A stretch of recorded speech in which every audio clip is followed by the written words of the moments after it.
നല്ല മഴയും ഇടിമിന്നലും ഉള്ള ഒരു രാത്രി. ജനലിൽ മഴത്തുള്ളികൾ തട്ടുന്ന ശബ്ദം മുറിയിലാകെ നിറഞ്ഞിരുന്നു. മങ്ങിയ വെളിച്ചത്തിൽ രണ്ട് സുഹൃത്തുക്കൾ ഇരിക്കുകയായിരുന്നു. അരുൺ ഒരു കപ്പ് ചായ കയ്യിൽ പിടിച്ച് ജനലിലൂടെ പുറത്തേക്ക് നോക്കി. ഡാ, നീ ഭാൻഗഡ് കോട്ടയെക്കുറിച്ച് കേട്ടിട്ടുണ്ടോ? അരുൺ ചെറുതായി ചിരിച്ചുകൊണ്ട് ചോദിച്ചു. വിഷ്ണു ഫോണിൽ നിന്ന് കണ്ണുയർത്തിക്കൊണ്ട് പറഞ്ഞു, ഇല്ല. ആ പേര് പറഞ്ഞതും മുറിയിലാകെ നിശബ്ദത പടർന്നതായിട്ട് അരുൺ ശ്രദ്ധിച്ചു. വിഷ്ണു വീണ്ടും ചോദിച്ചു, അതെന്താ ആ സ്ഥലത്തിന് പ്രത്യേകത? അരുൺ പതുക്കെ കഥ പറയാൻ തുടങ്ങി. നൂറ്റാണ്ടുകൾക്ക് മുൻപ് രാജസ്ഥാനിലെ മലനിരകൾക്കിടയിൽ ഭാൻഗഡ് എന്ന സമ്പന്നമായ ഒരു നഗരം ഉണ്ടായിരുന്നു. വലിയ കൊട്ടാരങ്ങൾ, അലങ്കരിച്ച ക്ഷേത്രങ്ങൾ, ജനത്തിരക്കേറിയ ചന്തകൾ. ആ നഗരം പകലും രാത്രിയും ജീവൻ തുടിക്കുന്നത് പോലെയിരുന്നു. അവിടെയായിരുന്നു രത്നാവതി എന്ന രാജകുമാരി ജീവിച്ചിരുന്നത്.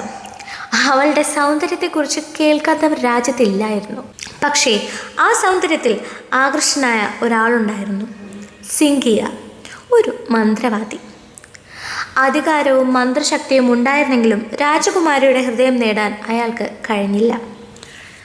ഒരു ദിവസം രാജകുമാരിക്കായി വാങ്ങിയ സുഗന്ധദ്രവ്യത്തിൻ്റെ കുപ്പിയിൽ സിംഗിയ മന്ത്രം ചൊല്ലി.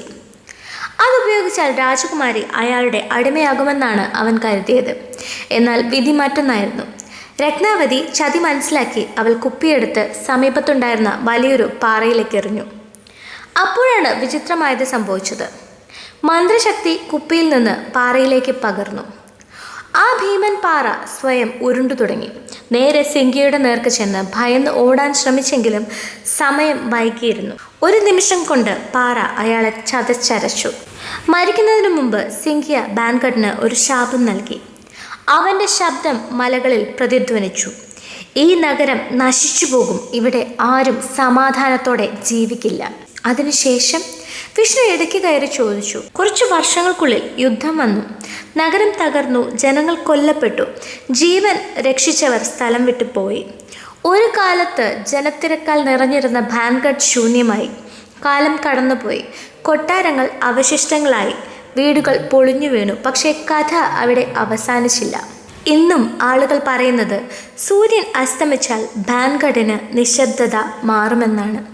കാറ്റിനൊപ്പം ചിരിയുടെ ശബ്ദം കേൾക്കാമെന്നും ചിലർ പറയുന്നു. ചിലർ സ്ത്രീയുടെ കരച്ചിൽ കേട്ടതായി സത്യം ചെയ്തു പറയുന്നു. ചിലർക്ക് പിന്നിൽ ആരും നടക്കുന്നത് പോലെ തോന്നിയിട്ടുണ്ട്. തിരിഞ്ഞു നോക്കുമ്പോൾ അവിടെ ആരുമില്ല. അതേസമയം പുറത്തൊരു ഇടിമിന്നൽ പൊട്ടിയതോടെ വിഷ്ണു ഒന്ന് ഞെട്ടി. ഞാൻ ഈ സത്യമാണ് പറയുന്നത്. അരുൺ ചിരിച്ചു. ആർക്കറിയാം, ചിലർ ഇത് വെറും കഥയാണെന്ന് പറയുന്നു. പക്ഷേ അവൻ ജനലിലൂടെ പുറത്തേക്ക് നോക്കി. ഇന്നും ആളുകൾ രാത്രി ഭാൻഗഡിൽ താമസിക്കാൻ ഭയപ്പെടുന്നു. മുറിയിൽ വീണ്ടും നിശബ്ദത പടർന്നു, മഴയുടെ ശബ്ദം മാത്രം. അപ്പോൾ വിഷ്ണു പതുക്കെ ചോദിച്ചു, ഇപ്പോൾ സമയം എത്രയായി? അരുൺ മൊബൈൽ നോക്കി.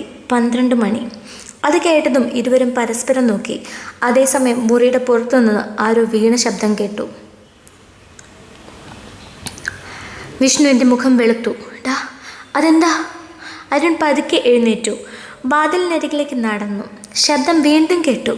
അവൻ വാതിൽ തുറന്നു. പുറത്ത് ആരുമില്ല, ഇരുണ്ട വരാന്ത മാത്രം. അരുൺ പതുക്കെ തിരിഞ്ഞു നോക്കി. പക്ഷേ അവൻ്റെ മുഖത്തെ ഭാവം കണ്ടപ്പോൾ വിഷ്ണുവിൻ്റെ ഹൃദയം ഒന്നുലച്ചു. കാരണം അരുൺ ഭയത്തോടെ ഒരേ ഒരു കാര്യം മാത്രമാണ് പറഞ്ഞത്.